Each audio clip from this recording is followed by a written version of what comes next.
Hello everyone, welcome back to my mini blog. তো আজকে তোমাদের সাথে একটা খুবই ইজি, সিম্পল অ্যান্ড সবার প্রিয়, বাচ্চা থেকে বড় সবার প্রিয় একটা রেসিপি শেয়ার করতে যাচ্ছি। সেটা হচ্ছে পিৎজা। তো খুব সহজে তোমরা বাড়িতে পিৎজা বানিয়ে নিতে পারবে যদি তোমাদের পিৎজার বেসটা খুব ভালো সফট হয় আর পিৎজার সসটা যদি একদম দোকানের কেনার মতন হয়। তো পিৎজার যে ডোটা আমি বানিয়েছি সেটা আমি প্রায় 1 ঘন্টা আগে বানিয়ে রেখে দিয়েছিলাম। তো এখানে আছে 250 গ্রাম ময়দা আর সামান্য বেকিং সোডা, আর সাথে দিয়েছি টক দই আর নুন। ভালো মতন মেখে আমি এটা আধা ঘন্টা থেকে 1 ঘন্টা রেখে দিয়েছিলাম। এবার এখন বাটারের উপরে এই পিৎজাটার বেসটাকে আমি বানিয়ে নেব। হাত দিয়ে ভালো মতন ছড়িয়ে নেব। পিৎজার গোল আকারটা যেটা হয় সেটা করে নেব। 250 গ্রামে তুমি আরামসে 2টা পিৎজা বানিয়ে নিতে পারবা, মিডিয়াম সাইজের। তো এবার আমি ভালো মতন পিৎজার বেসটাকে ছড়িয়ে নিলাম আর কাঁটা চামচ দিয়ে ভালো মতন ফুটো ফুটো করে নিচ্ছি যাতে পিৎজার বেসটা ভালো মতন কুক হয়। আর আমি পিৎজার সসটাও হোমমেড বানিয়েছিলাম। তোমরা যদি রেসিপি চাও তো অবশ্যই কমেন্ট বক্সে কমেন্ট করে দেবে। আমি অবশ্যই তোমাদের সাথে পিৎজার হোমমেড রেসিপির সসটা শেয়ার করে দেবো।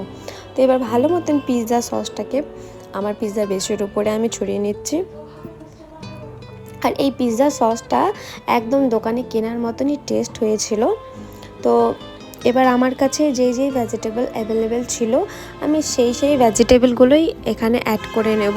তো তোমরা চাইলে এখানে কর্ন পিৎজাও বানাতে পারো অথবা পনির পিৎজা বা চিকেন, যেটা অ্যাভেলেবেল থাকবে। তো আমার কাছে 3টা ভেজিটেবল অ্যাভেলেবেল ছিল, তো আমি সেটাই অ্যাড করে নিচ্ছি।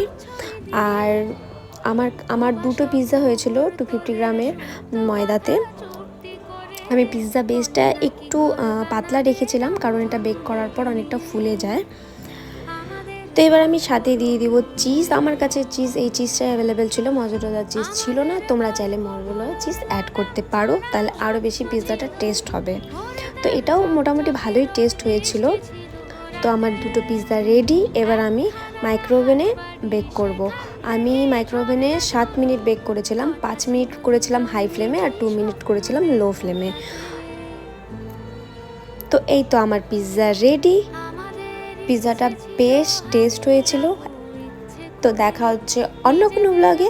সবাইকে টাটা।